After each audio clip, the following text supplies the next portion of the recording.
Good day, everyone. Meteorologist Mark Mullner here for this edition of MeteoMark's Weather. Great to have you here with me. We're going to take a look at the potential. After a quiet week, we could be looking at the potential for a weather pattern becoming much more conducive for some East Coast snowstorms, particularly the end of this week at the beginning of next weekend. We're going to explore the possibility that we could have some Arctic air intrusion combined with two pieces of energy as the models go back and forth on this. And as we look towards the end of the week into next weekend, we could be looking at the timing becoming perfect as we get a piece of the polar vortex breaking off with a big cold spell just in time here for parts of the mid-Atlantic and Northeast. And after this week's big, massive inferno ridge here across the east, you see it showing up here as two pieces of energy, one across Southeast Canada here and one across the southeast of the United States, could actually phase together to produce an East Coast snowstorm or potential nor'easter. Let's get into it. As far as cold air lining up with our February 23rd, 24th storm, as we go throughout this week, it's pretty warm here across the east. You can see the warm air surge.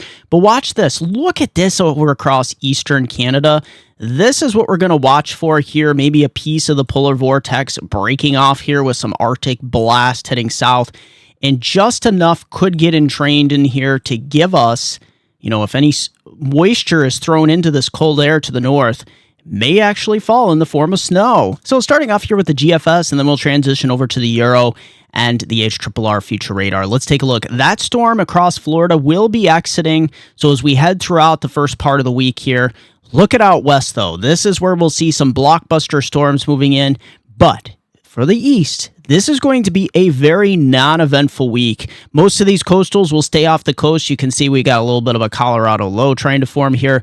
But as we get towards, say, the 22nd here, this is where things come a little more interesting. We see this first surge of moisture here to the east, coming through the Ohio Valley. So let's just back this up just slightly. There's that first area of energy. We do have another piece of energy here. So these two pieces of energy, will they come together for the potential of an East Coast snowstorm? Well, here it is. This is the 23rd, Friday morning at 1 a.m. You can see that rain pushing east of the Ohio Valley by this point.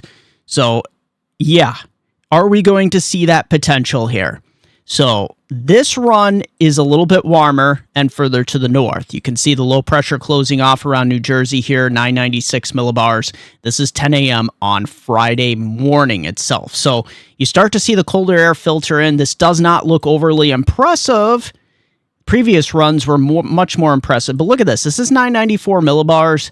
It's still a pretty strong low, but doesn't really start to get cranking in here until the Gulf of Maine. You can see 986 millibars in tremendous snow. It is possible that this run is having a hard time with this energy to the north and doesn't quite catch it up here until eastern part of New England. So this is the 24th at 1 a.m. This is essentially Saturday morning. It's a bit quicker, more progressive solution. And look how quickly it brings it up through the Canadian Maritimes. It actually keeps Nova Scotia on this run, all rain, but much heavy snow here in northern New Brunswick and parts of Maine, and then up into eastern Quebec. And that moves out. You see behind it, we have another clipper system moving in behind that. So that brings some snowfall here to the northeast again on the 25th here. Just some light snow unless this were to blow up into a potential coastal, which is possible. Look at out west here. This is just going to be blockbuster, one storm right after another as we continue in time. The east looks like it's getting a little quiet by this point, with some very light systems. The next system after that looks to be a Colorado low style system, and that is going to just track up here across the plains, give the northern Midwest here some interesting snowfall here, maybe starting as a period of freezing precipitation here across parts of the Northeast before changing over to all rain, and then just a big old low pressure here across Quebec. So that's something we'll keep an eye on as we go through the first part of March. All right, so here is our European run. As we continue to go in time, you can see that low moving away from the Bahamas and Florida here. High pressure building into the east. It's just the west here we're going to continue to get pummeled with one low pressure up here in the Pacific Northwest, and they'll continue to target the Southwest as well. So watch this. We'll just put the Euro into motion. Most of these coastals stay off to the east. You see that next storm here cranking on the 22nd, so we're a little bit further to the north here on the European model, looking a little bit more impressive than the GFS was showing. Now, here it is, moving across the Appalachians. This run of the model of the Euro shows some precipitation breaking out here across the Northeast and the Mid-Atlantic. This could very well be in the form of frozen precipitation, kind of lacking at this point as a more, once it gets to the Mid-Atlantic coast here, sliding it off as a more progressive low, still 996 millibars. This model also not capturing this energy to the north. In fact, the European model has this moving to the north much quicker and not really phasing with this in time to get to the northeast. So this is on the evening here of the 23rd. So this Friday at 7 p.m. Now, I'm going to make note here. Model runs have been bouncing back and forth on this storm. So the pattern is very conducive here. You see it does target Nova Scotia. The GFS was targeting it with all rain. This looks like all snow event here for Nova Scotia. So yes, the models are flip-flopping back and forth as can be expected this far out. There's that next piece of energy diving across eastern Canada. And look at out west here. Just a big train of moisture just blasting in to the Pacific Northwest at this point. And then our next system here towards the 28th looks to follow a Colorado low all the way up into the Great Lakes and actually bring strong thunderstorms all the way up into the Tennessee and Ohio River valleys. And thanks for Tropical Tidbits here for our Polar Vortex outlook. You can see it's all the way over here in northern part of Asia. So it's wobbled a bit. You can see we still are under the influence here. You see these isobars and you see basically the bluish, light blue colors here. This indicates that we're still a little bit under the influence. That changes as we head through February 23rd here. This is contrary to what's, showing up. But look how close the polar vortex max is here. It's showing up just off the northeast coast here. And as we head towards the 24th and the 25th, you can see it's just off the coast, even though most of North America is under a positive cell at this point. So this could be close enough that we actually continue to get some impulses from the polar vortex here. And we'll continue to watch that as we go through, say, the 29th to 30th. You can see, even though we have a warming trend, we have to watch this because this cell is going to wobble towards Western Europe here. And this could actually have some impacts with some cold air outbreaks as we head through the first part of March. Look at this. The cell's actually lining more up with Greenland. This could actually spell some brief cold spells. European run here. Let's take a look at snowfall this week. Does not look that impressive. As I said before, it's mainly north of the Great Lakes here into southern Canada, southeastern Canada, southern Quebec, and Ontario into New Brunswick. Maybe a couple inches, upwards of 4-6 inches, maybe 10 to 20 centimeters in some spots. But as we continue through time here, look at as we head through Friday and Saturday. Yeah, the latest European run is not looking that impressive with snowfall with our potential coastal. It's bouncing around quite a bit. As I said before, it is anybody's game. So if we take a look at the GFS model here, as we head through most of this week, as we're pretty much void of any snow, but until we get to next weekend, latest GFS pushing this coastal potential further north into northern New England. As I said before, we're going to see a lot of bouncing around with the models with this low pressure system. Days 6 through 8, it's anybody's game. And here we go with the European model. You can see with our upper air pattern here to start off, we do get a ridge through the middle of this week, but watch what happens as we get towards the 23rd into the 24th. You see these two troughs, these two pieces of energy. I think there's a pretty good chance these two could actually phase together as we get towards, say, the 24th into the 25th here. You can see this just moving off the coast at this point, but it's becoming negatively tilted. And that's where we could start to see, towards the middle of next weekend, these two congeal together right around Saturday night into Sunday. Let's keep an eye on this. All right, and let's go out and beyond the European model on our latest CFS medium range climate models. We head towards the end of the month. You can see the ridge does build back in across the east, but we do get some troughs behind it. You're going to get some Colorado lows as we head through the 1st and 3rd of March here. Now, what happens here in March is kind of disappointing for winter weather across the East Coast until we get to about March 11th, March 12th timeframe. this doesn't look overly impressive, but it could be a game changer when we come to troughiness here. We'll have to keep an eye on this, but look at that. By the 16th, another ridge builds in. So I'm not too confident that March will be that big as far as snowstorms. Now, look at this come March 21st. This was right around the first day of spring, by the way. Yeah, you get some troughiness here, but you know, this time of year, as we get towards the first day of spring, the sun angle's so high, it's really difficult to get any major snowfall accumulations unless you're in the higher elevations. Now, earlier I showed you this temperature outlook here. As we go beyond, say, the 25th and 26th of this month, you can see we do get into a major warming trend. So we're going to kind of flip-flop each week. But look at this. Massive blast to the north here, raging inferno as we head across much of eastern North America. And as we continue to go in time, look at this. As we head towards March 1st, we start to see this evidence of another surge potential. So could it be that maybe we see a little bit more of wintry conditions as we head into March? Well, it's possible. Look at this. You know, right around the 4th and the 5th of March, we see this trough, you know, kicking on to the northeast here. And it's something we'll keep a very close eye on. Things could change, but look at this. Yeah, this is towards March 3rd. We might actually be looking at another surge of Arctic air. So it's possible that we could go into March here and still see the threat of some snowstorms. Now, I wanted to make note out here, this does, in the Western Pacific, does affect our weather, especially in Eastern North America.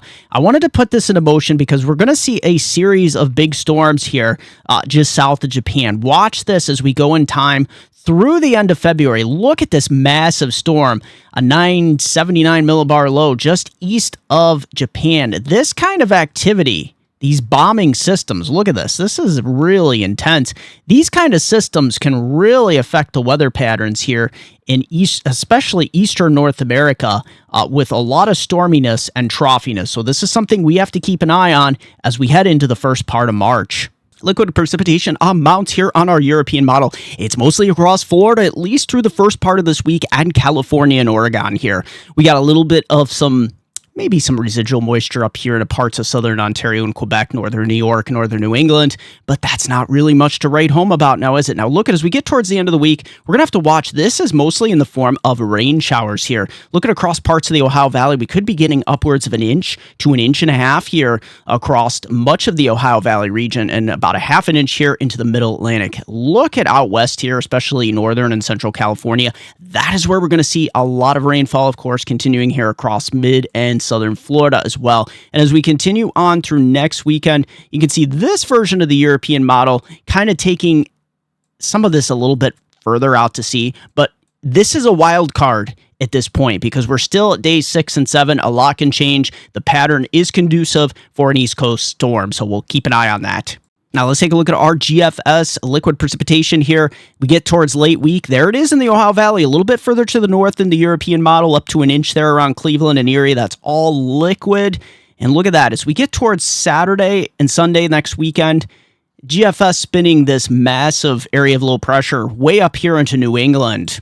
And Eric Rentschler from Lebanon County, Pennsylvania, sending in his 6 inches of heavy, wet snow. This was back on February 13th. Take a look at this. Some nice snow just sticking to everything. That creates a winter wonderland, as you can see here. And as we progress through his photos, you can see he actually was able to build a snowman. So very nice with that heavy, wet snow. You can see it's very packable snow. A nice snowstorm. Glad to see you finally got a decent snowstorm there, Derek, in Lebanon County, Pennsylvania. Nice captures. And Robert Stone here from the Jamestown, New York area. Look at this. This was on Saturday, February 17th. Look at the heavy snow coming down across the area. This was quite a winter wonderland, he says, as if Jamestown had been put in a snow globe. And that's what it looked like. You can see all that heavy snow. Look at those big snowflakes just piling up across the area. And you can see, here's a nice video of it. You can see it's almost near whiteout conditions at times here in the Jamestown area. So look at that, a winter wonderland as well. On Saturday the 17th. This was the rule as lake effect kicked in off the lakes behind the big storm. So your Canadian winter storm outlook. What's going on, Canada? Yeah, we're going to see Just watch this part of Canada right here in particular. You're going to see a lot of snow, especially through the end of February and the first part of March. Let's just zoom out a little bit so you can see most of Canada here for that matter. The west coast of Canada is going to get a tremendous amount of snow, rain, and wind as well. But look at this. As we head through this week, it doesn't look all that impressive. We'll have a few weak systems as we head through the 21st into the 22nd here. It's towards the end of the week, we start to get this overrunning moisture here in southern Ontario and Quebec, particularly north of Toronto and Montreal.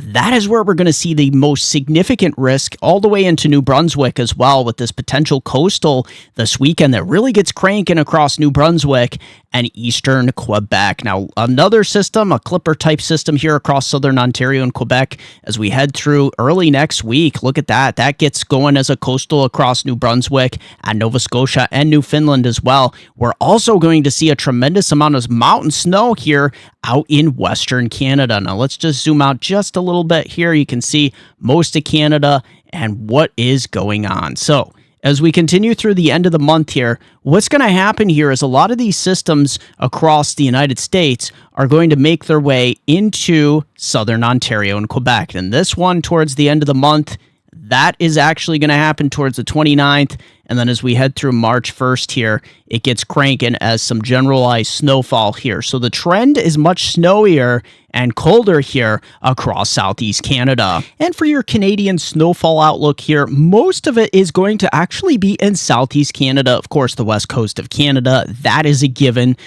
But look at this. As we head through, say, the first part of March, look at this. We could be looking at some blockbuster snowfall totals.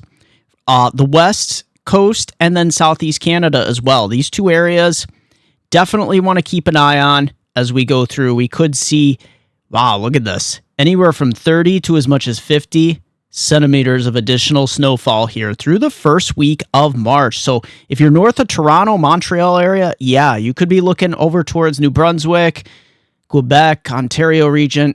A lot of snow.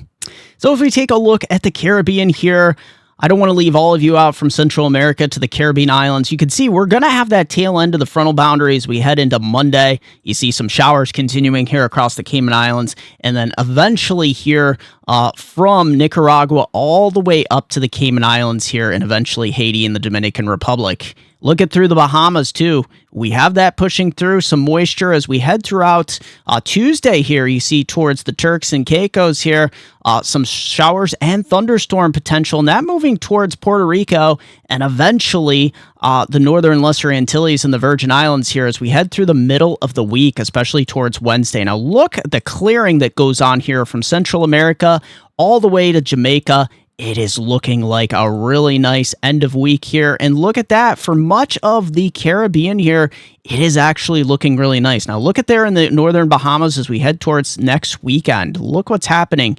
Another tail end of a frontal boundary starts to push in through next weekend, and that actually makes it all the way down here into the Northwest Caribbean. You can see the leading edge of this. So showers and thunderstorms from Central America, Belize, and Honduras, northeastward through Jamaica and the Cayman Islands, and that eventually moves towards, say, Dominican Republic, Puerto Rico, and the Northern Lesser Antilles as we head through the end of the month. All right, so let's take a look at total liquid rainfall here in the Caribbean. Yeah, you would hope it's liquid. Look at this. As we head through the first part of the week, it's mainly up towards the Cayman Islands, parts of coastal Nicaragua and Belize here. You could be getting upwards of, say, this range of that 30 to 60 millimeters of rainfall here. That'll 1.5 inches, 2 inches on average here. Northern Bahamas, you could get upwards close to 60, almost 2 inches here. So keep an eye on that. Southeastern Bahamas not looking that impressive. So let's go through the rest of the week here. Yeah, Jamaica, come the middle to latter part of the week, you could pick up about 13 to 26 millimeters, 1/2 to 3/4 of an inch. But for the most part, this is your dry season. And as we get to the Eastern Caribbean here, what is going on? Southeastern Bahamas near the Turks and Caicos, you won't start getting rainfall until the middle part of the week, maybe upwards of 13 to 26 millimeters. But for the most part, that will be propagating eastward through Puerto Rico, the Virgin Islands, Northern Lesser Antilles, where you'll pick up anywhere from 8 to about 16 millimeters. Nothing more than 3/4 of an inch on average here. And look at that. Yeah, as we head towards next weekend, maybe picking up a bit more here. I got plenty more weather for you in just a moment. but take a look at my affiliate. Do you want some awesome maps? Check this out. I am proud to announce that I am now an affiliate with Trilogy Maps. TrilogyMaps.com, bringing you the most digital, customizable maps found nowhere else on the internet. These maps are simply stunning. It's an advanced layering system that makes these maps great for making forecast maps with ease or any other maps that you would like to display important information on.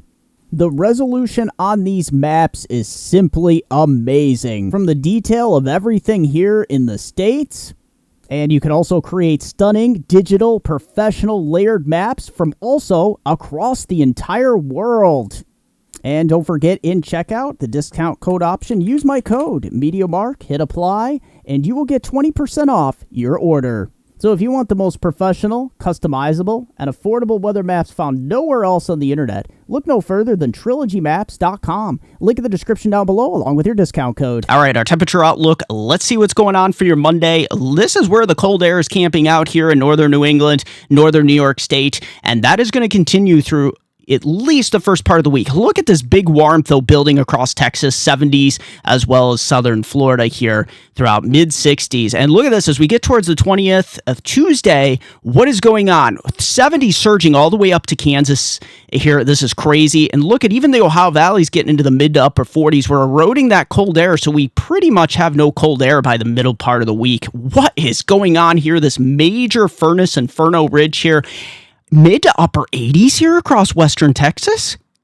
That is insane. Look at this as we get towards Cleveland, Buffalo reaching 50s by midweek.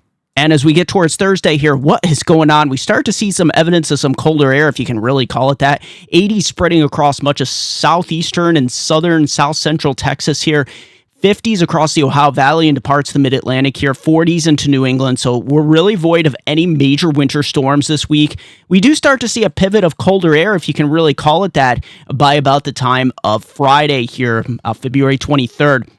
So we're starting to cool down into the 30s into parts of the Great Lakes region here. Now we'll have to watch, there it is, February 24th. We could, if that coastal low meets up with some of this colder air, we could be looking at a snowstorm. Extended log from our hometown viewers, Binghamton to Scranton, Upper Susquehanna, River Valley, New York, and Pennsylvania. What is going on the rest of this week? If you have tomorrow off, Monday off, good for you because it's mostly sunny in the mid-30s. Overnight lows will be cold, right around like 10, 15 degrees. But look at this as we get to Tuesday and Wednesday, warming up, sunny, getting into the mid to upper 40s through the mid to later part of this week. We get a chance of showers as we get the next storm, bring in some warm air. But watch out next weekend. That's what we're going to keep an eye on. As always, I want to thank you for joining me for this edition of MeteoMark's Weather. Join me on Facebook at MeteoMark, also at Weather Northeastern, also at Hurricane Northeastern, and also at Susquehanna Weather. Also Twitter at Weather Eastern, and you can visit me at MeteoMark.com. Thank you for joining me. Don't forget to check out my winter weather outlook for 2023-24, and link in the description down below, as well as my affiliate, Trilogy Maps.